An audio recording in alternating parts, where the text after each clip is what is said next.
નમસ્કાર દર્શક મિત્રો, વીઆરઆઈના પાવર પ્લે કાર્યક્રમમાં આપનું સ્વાગત છે. વધુ એક મંદિર સરકાર હસ્તક જતું રહ્યું. ભવનાથનું મંદિર જે અનેક વખત ઘણા સમયથી વિવાદોમાં સંકળાયેલું હતું, વિવાદો સર્જી રહ્યું હતું અને ખાસ કરીને હરીશ સ્વામી સામે વિવાદોનો એક ભંડાર હતો, ખડકલો હતો. અનેક વખત મહેશગીરી બાપુએ ભવનાથ મંદિરમાં ચાલતા કેટલાક અનિયમિતતાઓ, ગેરરીતિઓ, કેટલાક અજુગતી બાબતો તરફ તેમણે ધ્યાન દોર્યું હતું, પરંતુ કોઈ એટલી ગંભીરતાથી લઈ શક્યું નહોતું, લીધું હતું નહીં. પરંતુ આખરે સરકારે ભવનાથ મંદિર બાબતમાં એક હાર્ડ સ્ટેપ લીધું છે. પવિત્ર શ્રાવણ મહિનો ચાલી રહ્યો છે અને એવા ગાળે ભવનાથ મંદિર સરકાર હસ્તક ગયું એ અંગેના સંત મહંતો સાધુઓમાં ખૂબ અનેક વિવિધ પ્રકારના પ્રત્યાઘાતો સર્જાયા છે. ચર્ચા આજે કરીશું ભૂતનાથ મંદિરના મહંત શ્રી ગાદીપતિ શ્રી મહેશગીરી સ્વામીજી સાથે એના પાવર પ્લે કાર્યક્રમમાં.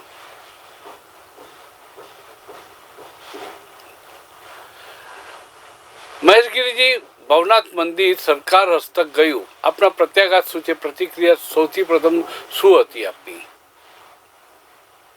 મારો પહેલા દિવસથી જ અવાજ મેં ઉપાડ્યો હતો કે આ સૌથી પહેલા સરકાર, વહીવટદાર, કલેક્ટર શ્રી પોતાના હાથમાં રાખે અને સુચારુ સંચાલન ચાલે ને પછી બધા જ જે સાચા ગુરુ શિષ્ય પરંપરામાં આવતા સાધુઓ છે એમની ચકાસણી કરે અને યોગ્ય સાધુ હોય જે પરંપરામાં ને બંધારણમાં લખાયેલું છે એ રીતના એની નિયુક્તિ થાય. કેમ કે કોઈ પણ મંદિર જે યુગોથી એ મંદિર છે, પછી અખાડા હોય કે સંપ્રદાયો હોય કે કોઈ પણ હોય, એમાં એક પરંપરા હોય અને પછી એ ચેરિટેબલ ટ્રસ્ટમાં રજીસ્ટર થાય, એમાં એક બંધારણ હોય. એ બંધારણના અનુરૂપ એની કાર્યવાહી થતી હોય. જેના ધજાગરા આ ભવનાથ મંદિરમાં ઉડાવીને હરિગીરીએ કબજો અનૈતિક રીતે કર્યો હતો અને ખોટી રીતે ઓર્ડર મેળવીને બેસી ગયા હતા. તો જે બિચારા સાધુઓ જેણે પોતાના ગુરુની સેવા કરી છે, કે વર્ષોથી એમને જીવન આપી દીધું પોતાનું ધર્મ માટે અને સેવા માટે, એ લોકોના અધિકાર છીનવીને કોઈ આવું અન્યાય કરે તો એ યોગ્ય નથી. એનો અવાજ ઉપાડવા માટે જ મેં આ લડાઈ લડી હતી અને સરકારે આજે એ લડાઈને એક અંતિમ ચુકાદો આપીને સિદ્ધ કરી દીધું કે હરિગીરીએ જે કંઈ કર્યું હતું એ ખોટું હતું અને એ અનૈતિક રીતે, ગેરકાનૂની રીતે ત્યાં હતા અને એમની મુદત પૂરી 31મી તારીખ થાય એના 2 દિવસ પહેલા જ સરકારે એમને નિષ્કાસિત કર્યા છે.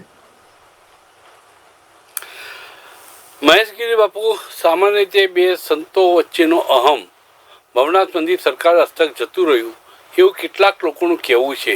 એ આક્ષેપ અંગે આપનું શું કહેવું છે? જો એક વાત કહું, અહંકારનું આમાં તો કોઈ સંબંધ જ નથી. એમના સીધી લીટીના વારસદારો જે હજી પણ લડી રહ્યા છે 10-10 વર્ષથી, એ પૂરી સ્ટોરી કોઈને ખબર નથી. એટલે ખાલી સમાચારો વાંચીને નિર્ણય કરી લેતા હોય તો આવું યોગ્ય નથી. મારું આપને કેવું છે કે સત્ય વાત એ છે કે જે સીધી લીટીના વારસદારો છે એમને બારે કરી નાખ્યા, કબજો કરી લીધો. અહંકારનો પ્રશ્ન નથી, વચગાળાનો હુકમ થયો છે આ, કે જ્યાર સુધી નવા મહંતની નિમણૂક ન થાય ત્યાર સુધી જે અહીંયા પ્રાંત અધિકારી છે એ એનો વહીવટ સંભાળશે. તો જે એના સીધી લીટીના વારસદાર છે એમને મેં કીધું પણ છે કે તમે અરજી કરો કે ભાઈ પૂજાનો અધિકાર તમને મળે, બાકી આગળનું જે કંઈ થશે એ થશે જ, પણ પૂજાના અધિકાર તમને મળે એની અરજી કરો. તો કાયદાકીય રીતે અરજી કરવા માટે એમને કીધું છે. તો આમાં અહંકારનો કોઈ પ્રશ્ન જ નથી. એક વ્યક્તિ છે જેને અન્યાય કર્યો હતો એના સામેની આ લડાઈ હતી.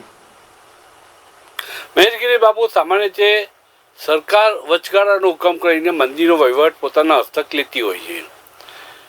એ લે છે, ઔપચારિકતા પતાવે છે, પછી સરકાર એ વહીવટ છોડતી નથી. ચાહે મંદિર હોય, ગાદી, કોઈ ગાદીનો વહીવટ હોય, સરકારનો એ સ્વભાવ રહે છે કે પછી જલ્દીથી છોડતી નથી. આ સંજોગોમાં સાધુ સંતો મહંતો આપ જેવા જે તપસ્વી લોકો છે એ આ બાબત પર શું પ્રત્યાઘાત આપશે? કેવી રીતે પાછો વહીવટ પોતાના હસ્તક લેશે?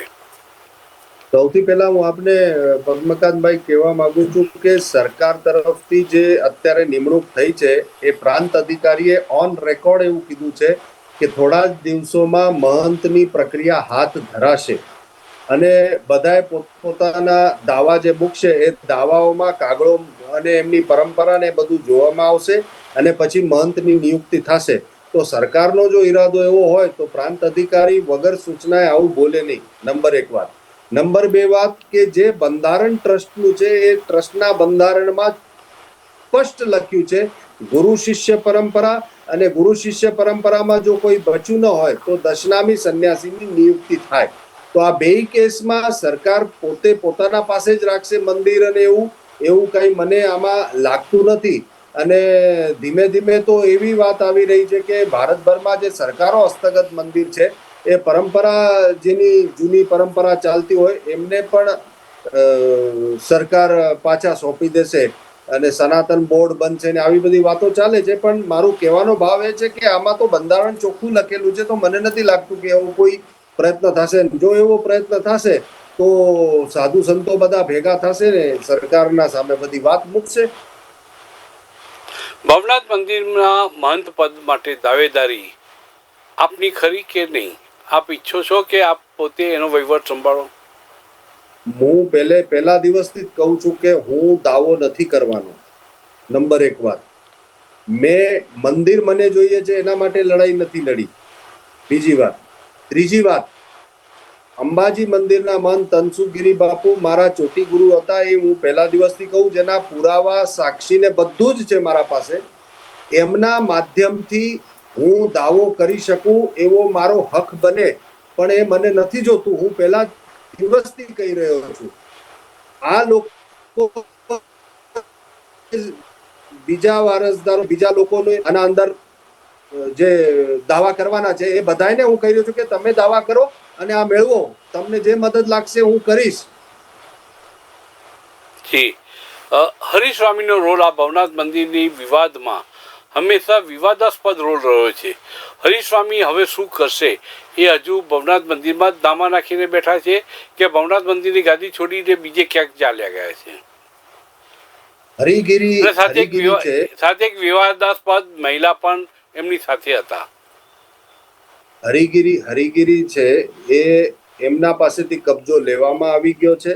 કાલે એમને બધા બોરિયા બિસ્તર બાંધી લીધા હતા. બાકી વહીવટનો ભાગ જે હવે થોડો ઘણો બાકી છે, જે હિસાબ કિતાબ લેવાના છે પૂરા અને એ બધું, તો એના સાથે ચર્ચા વિચારણા ને એવી બધી ચાલી રહી છે. બાકી અધિકારિક રૂપેથી કબજો લેવામાં આવી ગયો છે અને એ હવે શું કરશે તો એમનો પ્રશ્ન છે.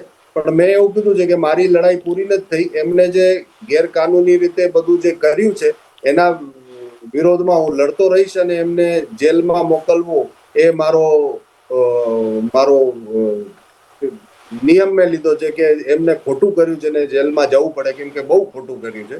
અને આ એક જગ્યાએ નથી કર્યું ખાલી જુનાગઢમાં, આખા ભારતભરમાં. હું તો સરકારને કેટલી વખત અરજી કરું છું કે થોડું આના ઉપર તમે સંશોધન કરશો તો એવા કૌભાંડો ખુલશે કે આખા ભારતની ધર્મ વ્યવસ્થા હલી જશે. એટલા મોટા કૌભાંડો આમણે કરેલા છે. એક એફઆઈઆર કે એક કમ્પ્લેન એમના ઉપર મધ્યપ્રદેશમાં પણ થઈ છે. 800 વીઘા જમીન હતી, એવા આશ્રમનો કબજો આમને લીધો હતો. ત્યાં સરકારે ત્યાં પણ એમના ઉપર એફઆઈઆર કે એવું કંઈક દર્જ કરી છે. તો આવી રીતના તો એમના ઘણા એવા કૌભાંડો છે. જામનગર ખાતેના જુનાગઢ ખાતેના અને જામનગર ખાતેના બંને ભારતીય જનતા પાર્ટીના ઘણા આગેવાનો હરીશ સ્વામીને સપોર્ટ પડદા પાછળ રહીને કરતા હતા. અને જામનગરની બાબતમાં તો ખાસ એક નેતાનું નામ બહાર આવ્યું હતું જેઓ તેમને મદદ કરી રહ્યા હતા. અત્યારે તેઓના પ્રત્યાઘાત શું છે? કારણ કે ભારતીય જનતા પાર્ટીના નેતા હોવાના કારણે સરકાર ઉપર દબાણ પણ કર્યું હતું, કરી ચૂક્યા પણ છે, કરશે પણ ખરા. એ સંજોગોમાં ભવનાથ મંદિરની પવિત્રતા જાળવી શકાશે? કેટલી જાળવી શકાશે? સંતો મહંતો આ માટે શું કરશે? એક તો હરી સ્વામી નથી, આ હરિગીરી છે. જૂના અખાડાના સંરક્ષક એમણે પોતાને બતાવ્યા છે. એ હરી સ્વામી નથી. ક્યાંક આમાં ખોટી માહિતી નો મળી જાય. હરિગીરી છે, એ સંન્યાસી છે. તો એ વાત મહત્વની. બીજી વાત, જામનગરનો આના અંદર કોઈ સંબંધ જ નથી.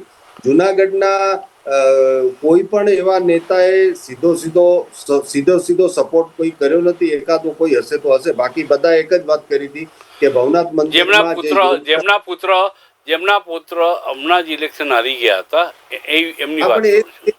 પતી જ ગયો હતો ને સાહેબ, ત્યારે જ પતી ગયો હતો. એ તો હવે ક્યાંય છે જ નહીં, એ વિષય જ નથી અત્યારે. કેમ કે સમર્થન અને એવું બધું જાહેરમાં, તો હવે જાહેરમાં સમર્થન આપવા કોઈ આવ્યું જ નથી. બધા એક જ વાત કરી કે ન્યાયપૂર્વક જે થતું હશે એ થવું જોઈએ. બાકી હવે સમર્થન આપવા કોઈ નથી આવ્યું જાહેરમાં. એમનું હરિગીરીને જાહેરમાં સમર્થન આપવા આવ્યું નથી, પરંતુ સોશિયલ મીડિયા ઉપર સતત તેમને ઇન્ટરવ્યૂ આપીને આ બાબતમાં આપને નિશાન બનાવવામાં આવ્યા હતા. એ આપ જાણો છો, એ અંગે શું પ્રત્યાઘાત છે આપના? જો મેં પહેલા જ કીધું હતું કે સત્ય જાણ્યા વગર કોઈ પણ આવા મને બદનામ કરવા માટે અથવા તો મને કહેવા માટે અમુક બે ચાર પત્રકારો પણ હતા જેને મેં લાવારીસ મીડિયા કરી કીધા હતા, પૈસા ખાઈને પત્રકારિતા કરવી ને એવું બધું કર્યું. એ લોકોની મેં વાત કરી હતી.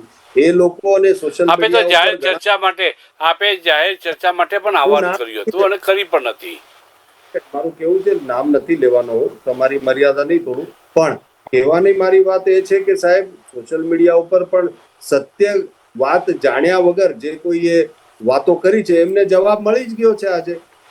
કેમ કે નિષ્કાસિત કર્યા, અને નિષ્કાસિત કરવાના કારણો પણ ઓર્ડરમાં લખેલા છે કે એમણે ગેરરીતિ અપનાવી, ગેરકાનૂની ઢંગ અપનાવ્યા, કેટલા ભ્રષ્ટાચાર લીકાપડીમાં ને એમાં તેમાં દુનિયાભરની વાતો કરેલી છે. તો મને હવે કઈ કહેવા જેવું રહેતો જ નથી. એને તો જવાબ બધાએ આ તંત્રએ જે નિર્ણય લીધો, સરકારે જે નિર્ણય લીધો, એનાથી જવાબ મળી જ ગયો છે. ભવનાથ મંદિરની પવિત્રતા સનાતન ધર્મીઓમાં ખૂબ અનેરી છે અને આ પ્રકરણ કાળી ટીલી સમાન છે. એ સંજોગોમાં સનાતન ધર્મના શ્રદ્ધાળુઓમાં ભવનાથ મંદિરની ગાદી માટેની જે શ્રદ્ધા હતી, ક્યાંક એને નુકસાન થાય એમ લાગે છે આપને?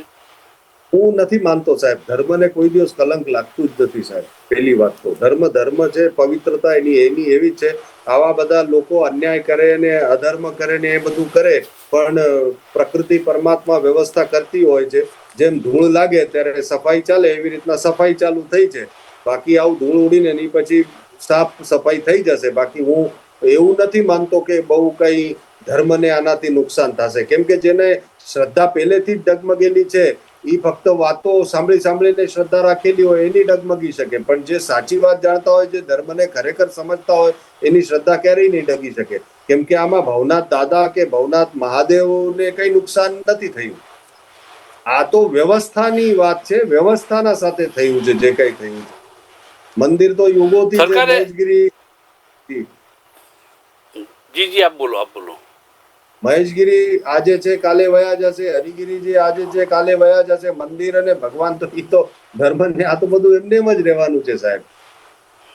જી મહેશગીરીજી, ભવનાથ મંદિરની વાત આવે છે ત્યારે વિવાદો જે સર્જાયા બાદ સરકારે જે હસ્તક્ષેપ કર્યો અને વચગાળાનો હુકમ કરીને તેનો વહીવટ પોતાના હસ્તક લીધો. સમય આવે પછી ગાદીપતિની નિમણૂક થશે, આ બધી વાતો પણ તેમણે સરકારે કરી છે. પરંતુ ભવનાથ મંદિર અને ગાદીપતિ જે પણ બને, આપની દ્રષ્ટિએ સંતો મહંતોની પ્રક્રિયામાંથી આ પસાર થવું જોઈએ? સંતો મહંતો જે એમના ગાદી સાથે સંકળાયેલા લોકો છે, એ લોકો ગાદીપતિ નક્કી કરશે કે કેમ? અને બીજો પ્રશ્ન એ છે કે મહેશગીરીજી પાસેથી જવાબની અપેક્ષા રાખું છું કે ભવનાથ મંદિરની ગાદી ઉપરની અનિયમિતતાઓને માટે આ વહીવટે સરકારે પોતાનો હસ્તક લીધો કે બીજા પણ કૌભાંડો આની પાછળ છુપાયેલા છે, એની પણ તપાસ થશે? સૌથી પહેલી વાત તો એ છે સાહેબ કે નિયુક્તિ જે હતી ને એ જ ખોટી હતી. હરિગીરીની જે નિયુક્તિ કરી હતી રચિત્રા, જે એ જ ખોટી હતી. એક તો એનો ઓર્ડર પૂરો થાય એના 4 મહિના પહેલા કરી દીધી, નંબર 1 વાત. નંબર 2 વાત કે ભ્રષ્ટાચારના આરોપ લાગ્યા તો પણ કોઈએ ધ્યાન ના આપ્યું. ત્રીજી વાત એ કે મંદિર સંચાલનમાં જે નિયમો બન્યા હતા એમને નિયુક્તિ વખતે, એ નિયમોના એમણે ધજાગરા ઉડાવી દીધા. પછી ઘણી એવી સંપત્તિ ત્યાં છે, એ સંપત્તિમાં વધારો કરવો, ઘટાડો કરવો, એમાં બહુ અનિયમિતતા છે. તો આ બધા કારણોના લીધે અનૈતિક નિયુક્તિ થઈ હતી, એટલે નિષ્કાસિત કરવામાં આવ્યા. અખાડાઓ અને સાધુ સંતોના સમાજમાંથી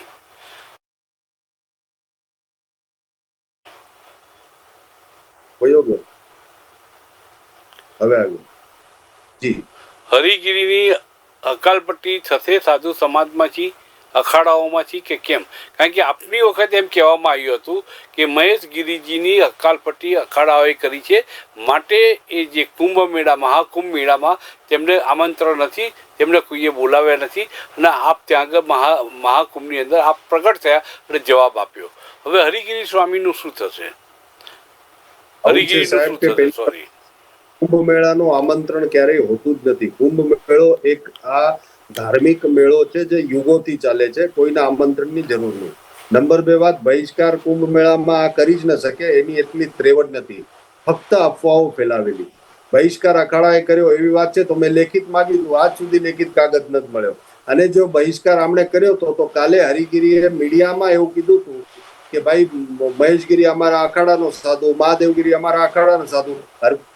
એક તરફ તમે બહિષ્કારની વાત કરો ને કાલે તમે પોતે કહો છો કે અમારા અખાડાનો સાધુ, તો આ બે વાતો તો મળે જ નહીં. એટલે આ બધી ફાલતુ વાતો એમણે ફેલાવી, ભ્રમ ફેલાવ્યો તો પોતાના પાપ છુપાવવા માટે જાહેર થઈ ગયું.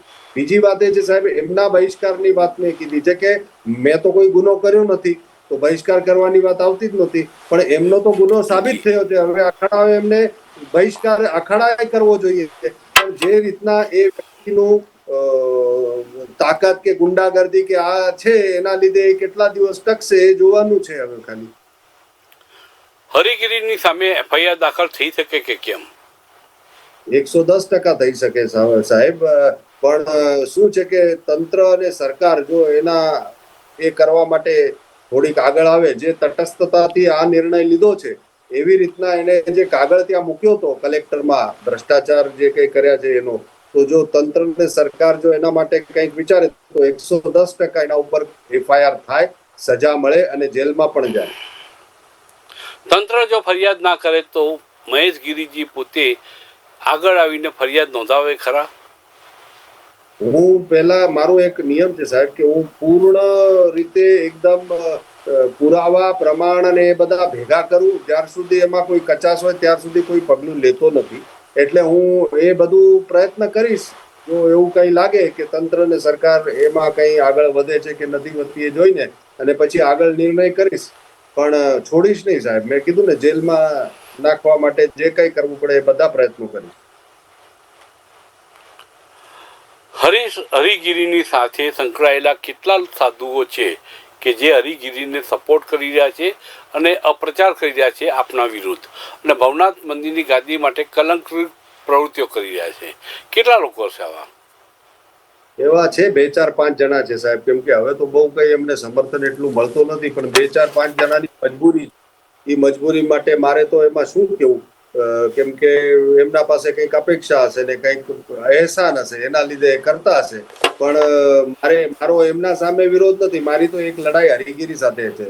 કેમ કે મૂળ બી આ છે સાહેબ, આ જો બી નષ્ટ થશે તો એની રીતે બાકી બધા ઠીક થઈ જશે. કેમ કે આ ડરાવીને ધમકાવીને બધું કરાવતો હોય છે, એટલે 2-5 જણા સાથે દેખાતા છે, બાકી તો કોઈ સાથે નથી સાહેબ. હરિગીરી મસલ્સ પાવરના જોરે ભવનાથ મંદિરનું આધિપત્ય જમાવી બેઠા હતા અને એના પર એક ચક્રી શાસન કરતા હતા. એ મસલ્સ પાવર ક્યાંથી લાવતા હતા અને એ પોતે કેટલાક લોકો પર હુમલો કરાવ્યો હોવાના તેમની સામે આક્ષેપો છે, એ અંગે આપ શું કહેશો? એવું છે સાહેબ કે આ જૂના અખાડાના સભાપતિ બનેલા વર્ષો પહેલા, પછી જયારે એમને 6 વર્ષ પછી છોડવું પડે તો એમણે પોતે તાકાતથી શું કર્યું કે પોતાની બોડી બનાવી લીધી જૂના અખાડામાં, અને સંરક્ષક પદ જે નવું બનાવ્યું, જે હોય જ નહીં અખાડાના સંવિધાનમાં છે જ નહીં, સંરક્ષક બનાવીને કાયમનું પદ, એટલે ભલે બોડીઓ બદલાશે પણ એનું પદ ક્યારેય નહીં જાય. આ ખોટું પદ છે, એને મેળવ્યું. પછી એ જ તાકાતનો ઉપયોગ કરીને એને અખાડા પરિષદનું સેક્રેટરી પદ મેળવ્યું, અને એ તાકાત ગુંડાગર્દી કરીને મોટા બન્યા અને તાકાત બનાવી. ઈ તાકાતના લીધે બાકી બધા ડરતા હતા, અને ડરવાના લીધે કોઈ એમના આગળ આવતું નહોતું. કુંભ મેળો આવે તો આ તાકાતનો ઉપયોગ કરીને કુંભ મેળામાં પોતાની ભક્તિ ચલાવતા ને એવું બધું કરતા. પણ બધી ભક્તિ, યોગીજી યુપીમાં આવ્યા અને મુખ્યમંત્રી બન્યા, એમની બધી ભક્તિ માટીમાં વહી ગઈ. કેમ કે યોગીજી કોઈનું સાંભળે એમ નથી, નહીં તો આ તો સરકારોને ડરાવે, અધિકારીઓને ડરાવે ને એવું બધું કરે. કે મેરે સાધુ ऐसा कर देंगे, मेरे साधु वैसा कर देंगे. આ જ બધું. હવે જુનાગઢ એક નાનું શહેર છે. હવે જુનાગઢ ભક્તિ વાળું શહેર છે. અમારા લોકો ભોળા છે સાહેબ, અહીંયા સાધુ મહાત્મામાં માનવા.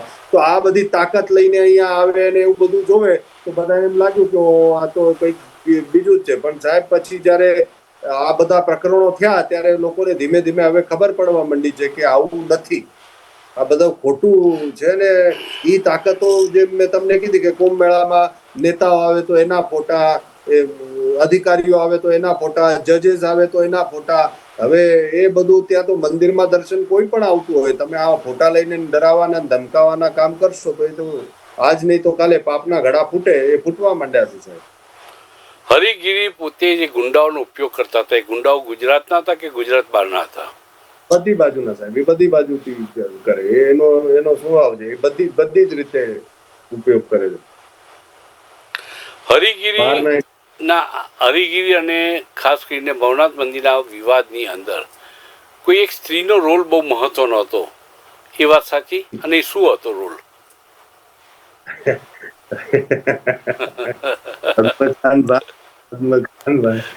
આમાં તો આજ સુધીમાં જે કોઈ મોટા યુદ્ધ થયા છે તમે તો જોયું છે સાહેબ, એના લીધે થયા. મારે મોડે હવે શું કેવું આમાં સાહેબ. ક્યાંક ના કંચન, કામિની ને કનક અને આ બધું કારણભૂત હોય. મૂળ મુદ્દો છે ને સાહેબ, એ લોભનો છે. મારું એવું માનવું છે, એવું છે લોભ. પણ હરિગીરીને ગેરમાર્ગે દોરવામાં આ સ્ત્રીનો બહુ મોટો રોલ હતો, એ એમ કહેવાય છે. એ અંગે આપ શું માનો છો? કે વાત સાચી છે એમાં, કે તથ્ય છે કે કેમ? જો મેં તો એના ઘણા બધા એવા વિડીયો ને એ બધું બારે મૂક્યા હતા કે આવું શું શું અહીંયા થાય છે, કેટલું ગંદુ ગડબડ થાય છે ને શું શું થાય છે, બધું તો મૂક્યું જ હતું ને સાહેબ. પણ હું મારે કોઈ જો સ્ત્રી દેવી શક્તિઓ છે બધી, બધાને વંદન કરું છું.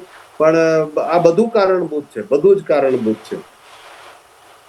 જી, સરકારે જયારે આ વહીવટ પોતાના હસ્તક લીધો છે ભવનાથ મંદિરનો, ત્યારે આ જે સાચું ખોટું જે પણ થતું હતું, જે સ્ત્રીની આસપાસ આખી તપાસ વીંટળાયેલી હતી, એની તપાસ થશે ખરી? અને તપાસ કર્યા પછી તમને વિશ્વાસ છે કે એફઆઈઆર નોંધાશે?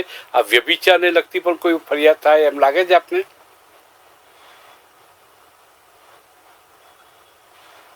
જો સાહેબ, જો ખરેખર તપાસ થાય ને તો સાહેબ દુનિયાના કૌભાંડો ખુલશે, દુનિયાના કૌભાંડો ખુલશે. ચરિત્રના પણ ખુલશે ને ચિત્રના પણ ખુલશે, ભ્રષ્ટાચારના ખુલશે. પણ આમાં શું છે, તપાસ નિષ્પક્ષ થઈને થવી જોઈએ, એ બહુ મહત્વનું છે. જો એ નિષ્પક્ષ તપાસ થાય તો દુનિયાના કૌભાંડો ખુલશે. ઘણો બધો આમાં પૈસા, સત્તા, સ્ત્રીને ઘણા બધા એવા અંગો છે જેનું ઘણું બધું ખુલશે સાહેબ, એમાં કોઈ ના નથી. અને હું તો કહું સાહેબ, ખરેખર આ વૈદિક પરંપરા છે ને એ લઈ આવાય એટલે આ કૌભાંડો થતા બંધ થાય. ઋષિ પરંપરા લઈ આવાય અને ગાદીઓની પણ લડાઈ નો થાય, એમના દીકરાઓ બધા આગળ ચાલતા રહે. ઋષિ પરંપરા લઈ આવાય. હવે ખરેખર કહું છું, એટલે વ્યભિચાર બંધ થાય ને આ ધંધા બધા બંધ થાય. વૈદિક પરંપરા કહો છો આપ, પરંતુ મેનકા અને રંભાએ પણ ઘણા બધા લોકોને હલાવી દીધા હતા, ધ્રુજાવી દીધા હતા. એટલે આપને હું એ પૂછવા માંગુ છું કે વૈદિક પરંપરાથી કે કોઈ બીજી વ્યવસ્થાથી તો રંભા અને મેનકાઓને અટકાવી શકાશે? સાહેબ આવું છે, રંભા મેનકા આવે એનો વાંધો નથી, પણ શોષણ એના કરતા ખરાબ છે. સહમતિથી રંભા મેનકા એ સહમતિથી જે કઈ સંબંધ હતા ને, શોષણ તો નહોતું. અહીંયા શોષણ ખૂબ થાય છે સાહેબ. પછી એ બાળકોની થાય, સ્ત્રીઓનો થાય, બધાનો થાય છે. એ તો અનૈતિક છે ને સાહેબ. આપની અપેક્ષા શું છે? કોઈના સાથે સંબંધ એના મારી અપેક્ષા એ છે કે ધર્મ બહુ આપ કહેતા હતા સંમતિથી, આપ કહેતા હતા, અટક્યા હું વચ્ચે બોલ્યો એટલે સંમતિથી. હા, એ વિશે સાંભળ્યું. મેનકા અને રંભાના જે સંબંધો હતા એ સંમતિથી હતા ને, એકાબીજાની સહમતિ હતી. એમાં કોઈ શોષણ તો નહોતું ને. તો હું એમ કઉ છું, વૈદિક પરંપરા સ્થાપિત કરો. જે આવા લોકો જે વૈદિક પરંપરામાં જવા માંગતા હોય, સાધુઓ, એવા લોકોને હવે બધું ધર્મની વ્યવસ્થા બદલાવીને એને જવા દો, એટલે આ ભ્રષ્ટાચાર અને વ્યભિચાર બંધ થાય, એમ મારું કહેવાનું. એટલે આપનું એમ કેવું છે કે જો કોઈ મહંત સંમતિથી કોઈ સંબંધ બાંધે એની સામે કોઈ વિરોધ નથી. ના ના, હું એમ કહું છું કે કોઈ પણ મહંત જે છે કે સંત છે એ ઋષિ પરંપરામાં જવા માંગતા હોય તો સમાજ અને જે કોઈ અખાડાઓ અને સંત સમિતિને એ લોકોએ એને આગળ કરવા માટે નવી વ્યવસ્થા બનાવીને આગળ વધારે, જેથી કરીને આવા ભ્રષ્ટાચાર ને એ બધું ન થાય. હવે અખાડામાં વેશ્યાઓ પકડાની હતી, આ કેટલું યોગ્ય છે સાહેબ? જી, આ કેટલું યોગ્ય છે? તો જેવા કોઈ એવા સાધુ બનીને એવા સંબંધો સ્થાપિત કરવા માંગતા હોય તો એને લગ્ન કરવાની એની બધી છૂટ આપીને પછી ભાઈ તું આગળ તારો સમાજે, આમાં પ્રોબ્લેમ શું થાય છે? સમાજ લગ્ન, આવો સાધુ લગ્ન કરી લે એટલે સમાજ સ્વીકારતો નથી, આ બાજુ અખાડો કાઢી મૂકે તો એ જાય ક્યાં? એટલે એના બીકના મારે આવા અનૈતિક કામ થતા હોય. એટલે હું કહી રહ્યો છું કે વૈદિક પરંપરા, ઋષિ પરંપરા એક નવી લઈ આવો, નવી વ્યવસ્થા સ્થાપિત કરો. આ થાય, આ મારો કહેવાનો છે કે કમસે કમ ધર્મ છે એના અંદર આવા કૃત્યો તો ન થાય. મહેશગીરીજી, મારો છેલ્લો સવાલ છે, આપની અપેક્ષા શું છે કે કેટલા સમયની અંદર ભવનાથના ગાદીપતિની નિમણૂક થઈ જશે? સમય તો હું ન કહી શકું, પણ મારું એવું માનવું છે કે 6 મહિના 8 મહિનાના અંદર આવી પ્રક્રિયાઓ શરૂ થવી જોઈએ. માત્ર મંદિરોના વહીવટમાં સરકાર હસ્તક્ષેપ કરીને પોતાના હાથમાં લેતી હોય છે.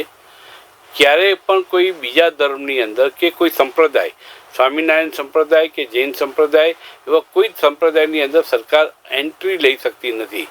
એ અંગે ઘણા બધા સાધુ સંતો, મહંતો નારાજ હોય છે, અવાજ ઉઠાવે છે કે માત્ર સનાતન ધર્મની અંદર સરકાર હસ્તક્ષેપ કરે છે, બાકી સ્વામિનારાયણ સંપ્રદાય એમાં હિંમત નથી, મુસ્લિમ સંપ્રદાય એમાં હિંમત નથી. આ બાબતમાં આપનો અભિપ્રાય, અંતિમ અભિપ્રાય શું છે? આ છેલ્લો સવાલ છે સાહેબ. એવું છે કે સનાતન ધર્મને ભોગવવા વાળા, હિન્દુ ધર્મને ભોગવવા વાળા જે પણ આપણા સંતો, મહંતો ને જે કોઈ છે એ બધા પહેલા તો એક જગ્યાએ ભેગા થાય, એક સાથે થાય. હવે પહેલા તો સંપ્રદાયોમાં જ લડતા હોય છે.